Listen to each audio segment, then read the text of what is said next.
১৭ই মে ছিল আমাদের marriage anniversary. তার মানে ৩ বছর পার হয়ে ৪ বছরে পা দিয়েছে আমাদের বিয়ের বয়স।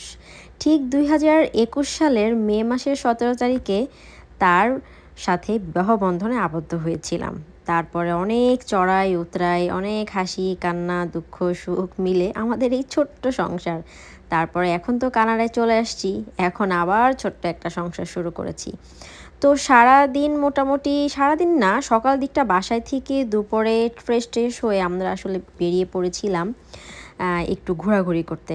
আসলে বাসার কাছাকাছিই ছিলাম, কারণ দূরে যাওয়ার মতো সময় আমাদের ছিল না। তো আমাদের ব্যারির যে লেক, সে লেক পাড়ে গিয়েছিলাম। ওদিন এত বাতাস ছিল যা বলার মতো না। চুল-টুল সব ম্যাশ হয়ে যাচ্ছিল একেবারে। বাট দেখতে খুব ভালো লাগছিল ভিউটা, কারণ আশেপাশে প্রচুর গ্রিন ছিল এবং পানি তো বরাবরই খুব ভালো লাগে। পানির সাথে থাকা আশেপাশের জিনিসগুলো দেখতেও খুব ভালো লাগে, ভীষণ সুন্দর লাগে।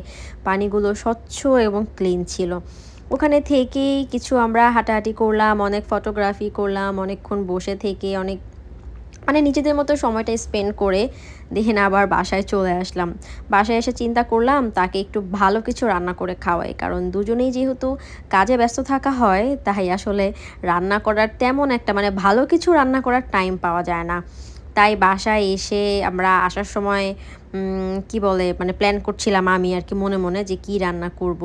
তো ভাবলাম যে একটু পোলাও করি, কজ হচ্ছে সেই আমরা পোলাও খেয়েছিলাম ঈদের সময়। এরপরে আসলে ওরকম আর পোলাও খাওয়া হয়নি। তো আজকে যেহেতু একটা ছোট্ট একটা অকেশন আমাদের লাইফে, সো আমরা একটু পোলাও করি। সো গরম, গরম পোলাও করেছিলাম। আমি জানি না ভিডিওতে পোলাওয়ের কালারটা কেন এমন আসছে, বাট এটা কিন্তু হোয়াইট ছিল। সাথে ছিল হচ্ছে চিকেন কাবাব। চিকেন কাবাব করেছিলাম। বিফ মানে কাবাবটা করতে অনেক টাইম লাগে। তো এখানে ছিল বেগুন ভাজা, আর উপরে হচ্ছে পেঁয়াজটা একটু হলুদ দিয়ে জাস্ট ভেজে উপরে দিয়ে দিয়েছিলাম। আর সাথে ছিল গরুর মাংস। তো গরুর মাংসের সাথে কিন্তু পোলাও খুব মজা লাগে, লাইক মুরগির সাথেও খুব মজা লাগে। সো আমি ভাবলাম গরুটাই করি আজকে। আর সে আবার একটু ভাত খেতে প্রচণ্ড পছন্দ করে, তাই তার জন্য আবার এক্সট্রা করে অল্প একটু ভাত করেছি, যে যদি তার ইচ্ছা করে সে ভাতটা খাবে, তা না হলে পোলাও খাবে। বাট আমি দুটাই অপশন রেখেছিলাম আর কি। তো তাকে একটু খুশি করার চেষ্টা আর কি।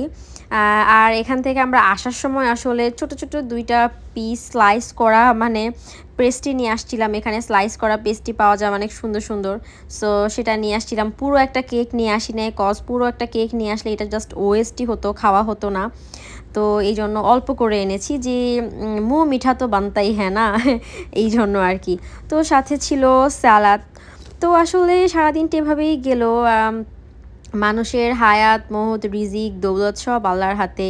বিয়েটাও তারই হাতে আসলে। আমরা যখনই চিন্তা করি কারো সাথে বিবাহ বন্ধনে আবদ্ধ হব, আসলে এটা তো আমরা চিন্তা করি না। পূর্ব নির্ধারিতই যে কার সাথে আমাদের কার জুড়ি লেখা থাকে। সো আই হোপ আপনারা সবাই এনজয় করবেন আমার এই ছোট্ট ব্লগটি।